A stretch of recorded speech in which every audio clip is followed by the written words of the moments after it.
Growing up, I grew up in a Christian home. Pretty much knew the difference between right and wrong. When I turned 15, my life started to change. I started hanging out with some friends. I loved playing sports.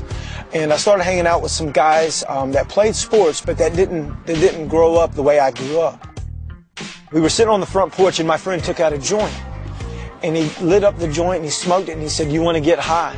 I knew not to do this. I knew this was wrong. I had been taught this my whole life from my mother and father.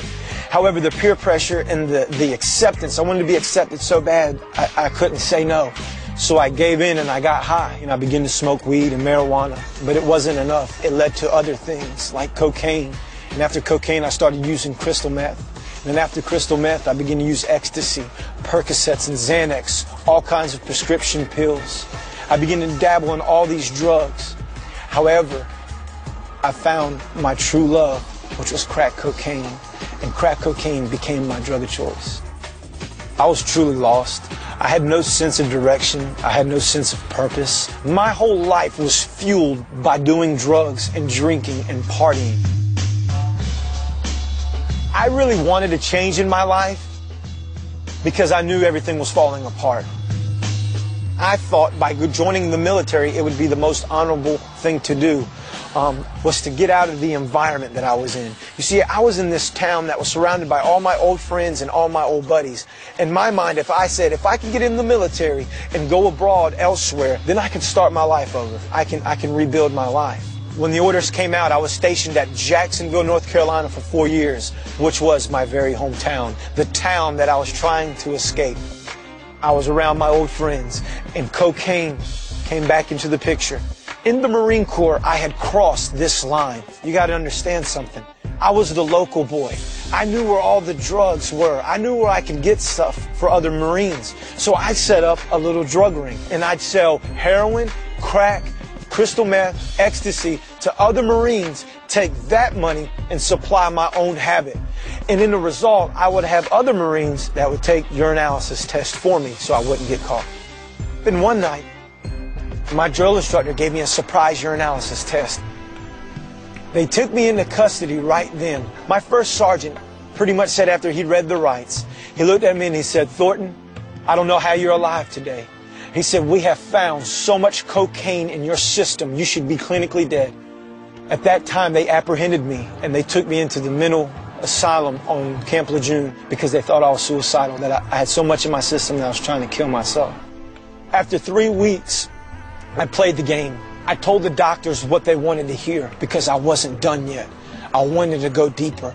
Even to the last day before I got out of the mental institution, I was making a phone call to my dope man to organize another drop to get more drugs. One night out of the ordinary, I had snuck out of the base. I had got in my car and I left the base and I went into the town. I was going to this crack house to get my usual order. I had crack cocaine in my hand. I was high as a kite. I went to knock on the door, and when I did, all I heard was, "Get on the ground, get on the ground, get on the ground."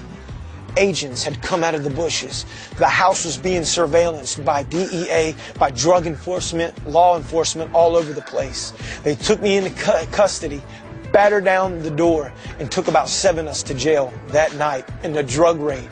You got to understand something. I wasn't supposed to leave my room in the base, but here I am at 4:30 in the morning across town in the Marine Corps uniform, strung out on crack cocaine, caught in a drug raid. My first sergeant and my colonel of my battalion knew the situation that I was in. They knew how bad I was in drugs. But you see, I was a hard worker in the Marine Corps, and I did well at my job. They knew this. So they wanted to work a deal out with me. So they visited me in the prison. And they said, "We'll get you out. And we'll wash our hands away from you in the Marine Corps. We'll give you an other than honorable discharge. And we'll release you from this prison. And we're going to kick you out of the military." At this point in my life, I became pretty much homeless. I was addicted to crack. So naturally, I went into crack houses. And I got hooked up with drug dealers. And I went through cars. I went through bonds. I went through tools. I went through jewelry. My mom and dad's. I sold everything. I pawned everything. I became so bad and so wrapped up in drug addiction that I reached a point in my life where I had to sell myself. I became a prostitute on the streets. And I began to engage in homosexuality with other men so that I could get high, so that I could keep doing drugs, because this is how bad the addiction was. I couldn't stop. I knew it was wrong, but I couldn't stop.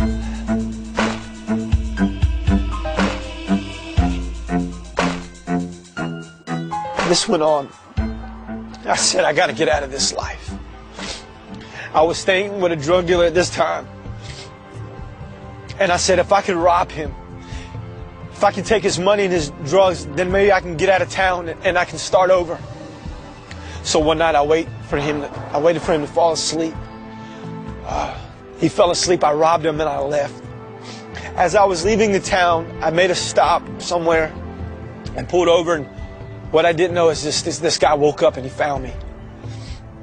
He looked at me and said, you got 1 hour to give me $400, the money that I robbed, or that I was going to die. I was going to be murdered. At this time, I didn't know who to call. You got to understand, I totally did everybody wrong in my life, from my family to my friends. I robbed them. I was a horrible man. I did so much wrong to everybody. Who was going to help me in this time? That night he called and he said that he needed money because the crack dealer was going to kill him. And I think that was the point. I said, well, let him do it. Let him kill you, son. And I hung up. Not thinking that that was really the truth. I just thought he was telling me that. But then he called again right after that, and I said, here's, Richard, please pick up this phone. I told him, I said, Mike, you know, there's got to be a change. There's got to be a change here. And if you'll agree to go get help, we're going to go get you help, and I'll pay the drug dealer off. Tell him not to kill you. If you promise me that you'll go with me to get help. And I brought him here to the Potter's Wheel. The first Sunday at Potter's Wheel, I was walking up the path, and I was on the way to church. No one was around me at this time, and the birds were out, and the sky was blue, and it was a beautiful day. And as I began to walk to this church, something began to happen on the inside of me.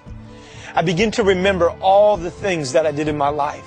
I began to remember all the sin, all the guilt, all the shame, all the things that I had been carrying for so long. They weighed down on me like a ton of bricks. I remember getting to the point where I couldn't even breathe, and I just began to cry, tear after tear after tear.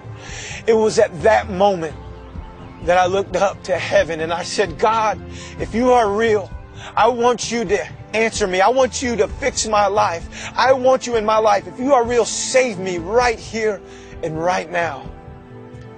And in a moment, my life began to change because something happened. I felt for the first time that I wasn't alone. And I heard 3 little words whispered into my heart that were so loud. And these words said, I love you. I had been waiting a long time to hear those words. I searched for love through alcohol, through addiction, through sex, through pornography, through all kinds of relationships, through alcoholism, and I never found it until this day when I surrendered my heart to this man named Jesus. That love filled my heart and it transformed me. It says in John 15:16, the words of Jesus say, you did not choose me, but I chose you, that you may bear fruit and that your fruit may be plentiful. If Jesus changed my life, He can change yours.